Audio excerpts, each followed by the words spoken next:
TCS police teams ఒక 32 మంది ఎవరైతే హైదరాబాద్ కేంద్రంగా వేరే వేరే సిటీలో ఉంటూ హైదరాబాద్ కేంద్రంగా ఈ క్యూనెట్ పేరు మీద ఈ మనీ సర్క్యులేషన్ స్కీమ్లో అమాయక ఐటీ ఎంప్లాయీస్ని చేర్పించి మోసం చేశారో వాళ్ళని 32 మందిని వేరే వేరే నగరాల్లో మన టీమ్స్ వెళ్ళి వాళ్ళని ఐడెంటిఫై చేసి అరెస్ట్ చేయడం జరిగింది. ఇన్వెస్టిగేషన్ ఇంకా కొనసాగుతుంది. ఈ ఇంతకుముందు చెప్పినట్టు ఈ క్యూనెట్ అనేది 1998లో విజయ్ ఈశ్వరన్ అండ్ బిస్మార్క్ అనే ఇద్దరు వ్యక్తులు హాంకాంగ్కి సంబంధించిన వ్యక్తులు గోల్డ్ క్వెస్ట్ అని షురూ చేసి తర్వాత క్వెస్ట్ నెట్ అని పెట్టి అది 2002లో ఇండియాకి ప్రవేశపెట్టింది అని హిస్టరీలో మనకు తెలుస్తుంది. తర్వాత దాన్ని క్యూనెట్ అని పేరు మార్చి అది ఒక బ్రాండ్ నేమ్గా పెట్టి Vihaan direct selling India private limited అనే ఒక కంపెనీని ఫ్లోట్ చేసి ఈ కంపెనీ క్యూనెట్ అనే ఇంటర్నేషనల్ బ్రాండ్తో ఇండియాలో అసోసియేట్ అయి ఉంది అని ఆ Vihaan direct selling India private limited అనే కంపెనీ పేరు మీద ఈ క్యూనెట్ వ్యవహారాన్ని నడిపిస్తున్నారు. Prize chits and money circulation schemes banning act 1978 ఈ చట్టము 1978లో వచ్చిందే. ఒక RBI reserve bank of India వారు ఒక రాష్ట్ర స్థాయిలో ఒక దేశ స్థాయిలో ఒక కమిటీ ఏర్పాటు చేసి ఇటువంటి స్కీమ్స్ చాలా అప్పుడు ఇండియాలో చాలా వచ్చినాయి. ఇట్లాంటి కొత్త వ్యక్తుల్ని జాయిన్ చేస్తే కమిషన్ ఇస్తామని చెప్పి వేలాది మంది లక్షలాది మందిని ఇట్లాంటి స్కీమ్స్లో చేర్పించారు. అమెరికా కేంద్రితంగా వచ్చిన కొన్ని ఇంటర్నేషనల్ మనీ సర్క్యులేషన్ స్కీమ్స్తో ఇన్స్పైర్ అయ్యి 1970స్లో చాలా వందలాది సంఖ్యలో ఇటువంటి మనీ సర్క్యులేషన్ స్కీమ్స్ ఇండియాలో రావడంతో రిజర్వ్ బ్యాంక్ ఆఫ్ ఇండియా ఒక ఎక్స్పర్ట్స్ కమిటీ ఏర్పాటు చేసి వాళ్ళు ఇచ్చిన నివేదిక ఆధారంగా ఇటువంటి స్కీమ్స్ వల్ల మన దేశ ఆర్థిక వ్యవస్థకు ఎటువంటి ఆటంకాలు ఉంటాయని వాళ్ళు విస్తృతంగా అధ్యయనం చేసి వాళ్ళు ఇచ్చిన నివేదిక ఆధారంగా ఆర్బీఐ రిపోర్ట్ గవర్నమెంట్ సబ్మిట్ చేస్తే దాని మీద ఈ price chits and money circulation schemes banning act అనే చట్టమే వచ్చింది. కానీ ఈ చట్టం ఇట్లాంటి ఒక చట్టం ఉంది అనే అవగాహన రాహిత్యం పబ్లిక్లో ఉంది, అదేవిధంగా పోలీసు శాఖలో కూడా ఉంది అని మన దృష్టికి వస్తుంది. ఇటువంటి చట్టము ఉన్నది, దీన్ని అమలు చేసి ఇటువంటి మనీ సర్క్యులేషన్ స్కీమ్స్ని అరికట్టాలనే అవగాహన రాహిత్యం పబ్లిక్ అండ్ పోలీస్ ఇద్దరిలో ఎందుకు ఉంది అంటే డబ్బులు కట్టి పోగొట్టుకునే వాళ్ళందరూ చిన్న చిన్న స్కీమ్స్లలో 5,000 10,000 ఇంత తక్కువ అమౌంట్ మోసపోతే ఎవరు కంప్లైంట్ ఇవ్వరు. కాబట్టి ఆ 10,000కు ఎందుకు పోలీస్ స్టేషన్ చుట్టూ తిరగాలి, కోర్టుకు వెళ్ళాలని చెప్పి ఎవరు కంప్లైంట్ ఇవ్వకపోయేది. దాన్నే వాళ్ళు ఆసరాగా తీసుకుని రకరకాల పేరు మీద ఇంతకుముందు మీరు కూడా చెప్పారు ఎలక్ట్రిక్ స్కూటర్ పైన అని ఇట్లా ఏ వస్తువు అయితే ఆ వస్తువు పేరు పైన ఇట్లా మనీ సర్క్యులేషన్ స్కీమ్స్ని ఏర్పాటు చేసి వాళ్ళు ఈ వ్యవహారాన్ని నడిపిస్తారు. తక్కువ అమౌంట్ని ఎక్కువ ప్రజలని మోసం చేసి తక్కువ అమౌంట్కి మోసం చేస్తే ఎవరు కంప్లైంట్ ఇయ్యరు అనేది ఒక సిద్ధాంతం వాళ్ళది. దాని మీద నమ్మకం పెట్టుకొని వాళ్ళు చేస్తారు. బట్ క్యూనెట్ అనేది ముందు ఇట్లనే షురూ చేశారు. బట్ ఇది ఎంతమందిని చేర్పిస్తాం ఇట్లా అని చెప్పి వాళ్ళు they have increase the size of money. ఇప్పుడు ఎంట్రీ లెవెల్లోనే ల్యాక్స్లో కట్టించుకుంటారు. 4 lakh 5 lakh 8 lakh 10 lakhs ఇట్లా కట్టించుకొని వాళ్ళు ఇంతకుముందు సామాన్య ప్రజల్ని మోసం చేసే దృష్టిలో ఉన్నవాళ్ళు ఇప్పుడు ఈ లోయర్ అండ్ మిడిల్ ఇన్కమ్ గ్రూప్లో ఉన్న యూత్ అండ్ అన్ఎంప్లాయిడ్ యూత్ ఎవరైతే జాబ్ ఆస్పిరెంట్స్ ఉంటారో వాళ్ళని టార్గెట్ చేస్తే వాళ్ళు ఎక్కువ డబ్బులు కడతారని ఇంతకుముందు సిపి గారు ఏదైతే ముంబై హైకోర్టు జడ్జ్మెంట్లో ఒక లైన్ చదివారో, పీపుల్ కెన్ బి ఫూల్డ్, మనిషిని మోసం చేయొచ్చు అనే ఒక మూల తత్వ సిద్ధాంతం అది. దాంట్లో వాళ్ళకి నమ్మకం ఉంది. ఒక మనిషిని మోసం చేయొచ్చు అనే దానిపైన వాళ్ళు నమ్మకం పెట్టుకొని అట్లాంటి నమ్మకం ఉన్న వ్యక్తులు, అట్లాంటి ఒక నిజాన్ని గ్రహించిన వ్యక్తులు దాన్ని అమల్లోకి తీసుకురావాలని రకరకాల బుక్స్ రాసి పర్సనాలిటీ డెవలప్మెంటు అది ఇది మీరు ఎట్లా తొందరగా మీరు తక్కువ శ్రమంతో మీరు ఎట్లా ధనికులు అవ్వచ్చు అని ఇట్లా రకరకాల బుక్స్ రాసి ఆ బుక్స్ అన్నీ వీళ్ళు ఇట్లాంటి ట్రైనింగ్కి వాడుకొని ఇట్లా అమాయక ప్రజల్ని మోసం చేస్తున్నారు.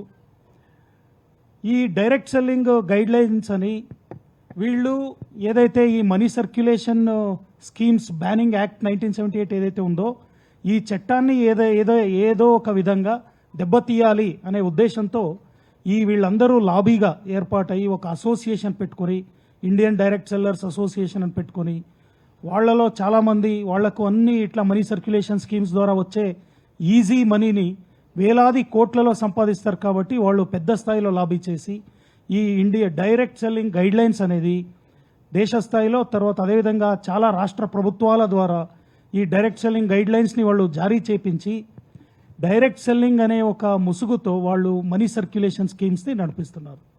ఈ క్యూనెట్ అనేది it's a clear cut money circulation scheme.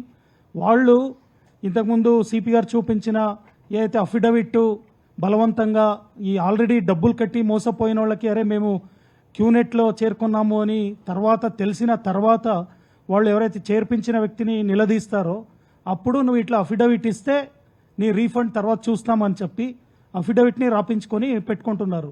తర్వాత నువ్వు అఫిడవిట్ ఇచ్చినావు, నువ్వు ఎవరికైనా కంప్లైంట్ ఇచ్చుకో, ఏదైనా చేసుకో అని వాళ్ళని బెదిరించడం కూడా జరుగుతుంది. ఇది ఒక గాయమైన పులి ఎట్లా కొత్త విద్య నేర్చుకొని వేటాడుతుందో అట్లా క్యూనెట్ వాళ్ళు ప్రతిసారి పోలీస్ యాక్షన్ తీసుకున్నప్పుడు, ప్రతిసారి జ్యుడిషియల్ ప్రొనౌన్స్మెంట్స్ వచ్చినప్పుడు దాంట్లో ఉన్న వాళ్ళకి ప్రాబ్లమాటిక్ అంశాలు ఏవైతే ఉన్నాయో వాటిని ఎట్లా అధిగమించాలి అని ఒక కుట్రపూరితంగా డీటెయిల్గా ప్లాన్ చేసి వాళ్ళు ఇవన్నీ టాక్టికల్గా వాళ్ళని ఫస్ట్ క్యూనెట్ పేరు చెప్పరు, తర్వాత ఇది ఒక multi level marketing pyramid scheme అని చెప్పరు, తర్వాత ఇది ప్రోడక్ట్ సెల్లింగ్ అని కూడా చెప్పరు.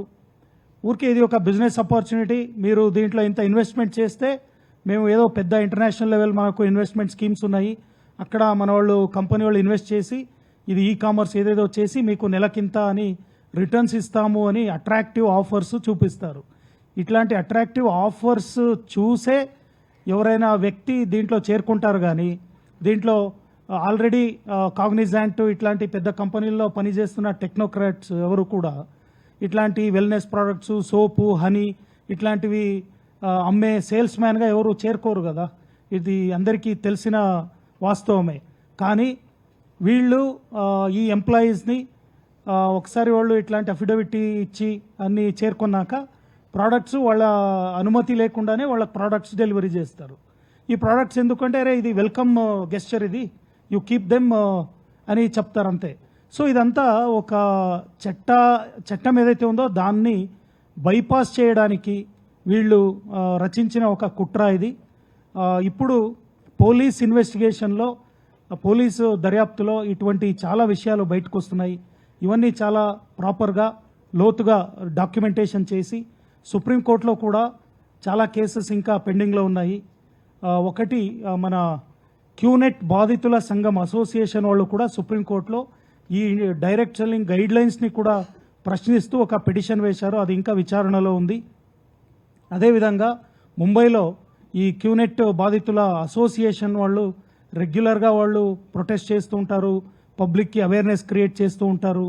కానీ సార్ చెప్పినట్టు ప్రతి 5 ఏళ్లకు ఒకసారి ఇట్లా కొత్త జనరేషన్ ఆఫ్ ఫ్రాడ్స్టర్స్ అండ్ కొత్త జనరేషన్ ఆఫ్ ఫూల్స్ వస్తారు. కాబట్టి ఇది నిరంతరంగా అవగాహన క్రియేట్ చేయాల్సి ఉంది. అదేవిధంగా నిరంతరంగా ఇటువంటి ఫ్రాడ్స్టర్స్ని పట్టుకొని ఇన్వెస్టిగేట్ చేసి వాళ్ళు రచిస్తున్న అన్ని కుట్రలన్నీ డాక్యుమెంటేషన్ చేసి న్యాయాలయాలకు కూడా నివేదించి ఈ కుట్రని బహిరంగంగా అందరికీ తెలియజేయాల్సిన అవసరము ఈ లా ఎన్ఫోర్స్మెంట్ ఏజెన్సీస్ పైన ఉంది. కాబట్టి 2019లో సైబరాబాద్లో అప్పుడు ఒక 50 కంటే ఎక్కువ మందిని ఒకేసారి అరెస్ట్ చేయడం జరిగింది.